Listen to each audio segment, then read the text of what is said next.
जगन्नाथपुरी के एक भक्त की कथा है। एक भक्त था, उसके स्वप्न में जगन्नाथ जी आते थे।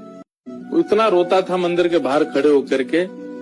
तो ठाकुर जी बोले, तू क्यों रोता? बोले, आप बस मेरे साथ रहो, मुझे और कुछ नहीं चाहिए, और इस बात का मुझे अनुभव होना चाहिए कि आप मेरे साथ।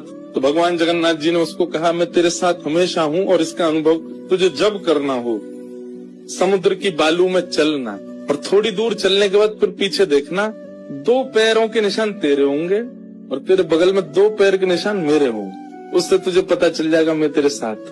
अब तो वो रोज जाता, समुद्र के तट पर चल के देखता, थोड़ी दूर चलता तो 2 पैर के निशान उसके और बगल में छोटे छोटे छोटे चरण भगवान के। इतना प्रसन्न रहता था। लेकिन ये उसके घर में कोई घटना घटी, माता जी का देहावसन हो गया, बहुत कष्ट में आ गया, इतना पीड़ा में आ गया, रोने लगा, बिलखने लगा। अपनी माँ के जाने के भाव से तुरंत दौड़ करके गया। बोले, मैं मन को शांत करने का एक ही तरीका, पता चले जगन्नाथ जी मेरे साथ। अत्यंत पीड़ा में था।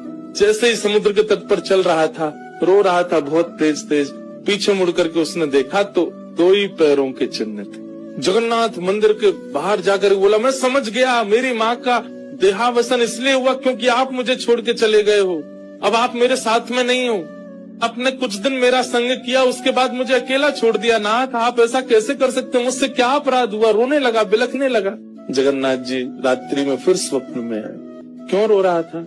बोले, नाथ, आप मेरे साथ थे हमेशा, और आज आप मेरे साथ नहीं थे। मैंने जाके देखा 2 ही चरण चिन्ह थे, और आज ही मेरी माँ का भगवत धाम गमन हो गया। इसका मतलब आपने मुझे त्याग दिया ना? मुझसे कोई अपराध हुआ है?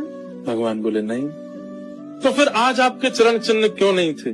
भगवान बोले, कल तक मेरे चरण चिन्ह थे क्योंकि तू भी चल रहा था और मैं भी चल रहा था, परंतु आज तू पीड़ा में आ गया तो तुझे गोद में लेके मैं ही चल रहा था। वो मेरे चरण चिन्ह, तेरे नहीं, मैं ही हूँ।